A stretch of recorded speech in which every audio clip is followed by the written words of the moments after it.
Toutes les cultures de l'histoire du monde ont eu une certaine idée de ce qu'est Dieu. Certains ont supposé que Dieu contrôle le temps et ont créé des images d'un Dieu de la tempête lançant des éclairs. Culte de Baal à Canaan.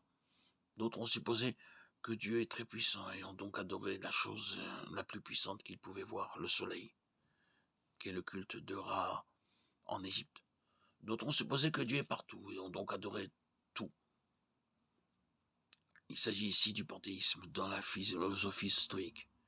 Certains ont supposé que Dieu est inconnaissable et se sont tournés vers l'agnosticisme, ou, juste pour se couvrir, ont adoré un Dieu inconnu.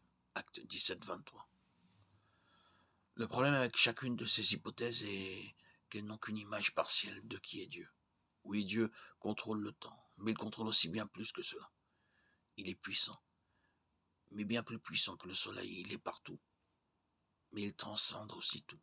Et heureusement, même si nous ne comprenons pas certaines choses à propos de Dieu, il est connaissable. En fait, il a révélé tout ce que nous devons savoir sur lui dans la Bible. Dieu veut être connu. Psaume 46:10. La vérité est découverte. Elle n'est pas inventée. Elle existe indépendamment de la connaissance que l'on a. La vérité est transculturelle. Si quelque chose est vrai, c'est vrai pour tous les gens, en tout lieu, à tout moment. 2 plus 2 est égal 4. Pour tout le monde. Partout. À tout moment. La vérité est immuable, même si nos croyances sur la vérité changent. Quand nous avons commencé à croire que la Terre était ronde au lieu d'être plate, la vérité sur la Terre n'a pas changé. Seule notre croyance sur la Terre a changé. Par conséquent, lorsque nous essayons de déterminer à quoi ressemble Dieu, nous essayons simplement de découvrir des vérités qui existent déjà. Dieu existe. La Bible ne défend jamais l'existence de Dieu, elle l'affirme simplement.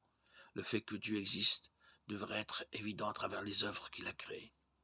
Genèse 1:1 dit « Au commencement, Dieu créa les cieux et la terre ». C'est une déclaration simple mais puissante.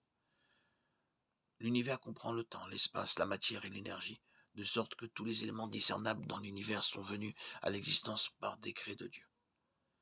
La théorie de la relativité générale d'Albert Einstein stipule que tous les temps, l'espace et la matière ont eu un commencement défini et simultané.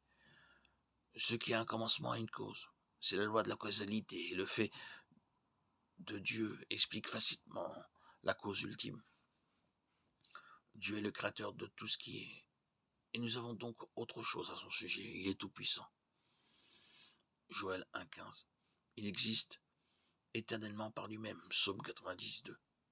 Et il existe au-dessus, au-delà de toute la création. Psaume 97:9.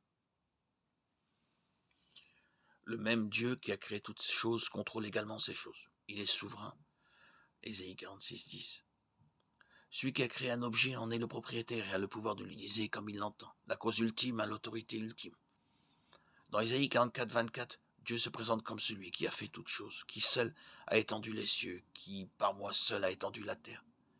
Le verset suivant dit qu'il renverse la science des sages et la réduit au néant, à néant. Il s'agit évidemment d'un Dieu qui a le pouvoir de faire ce qu'il veut.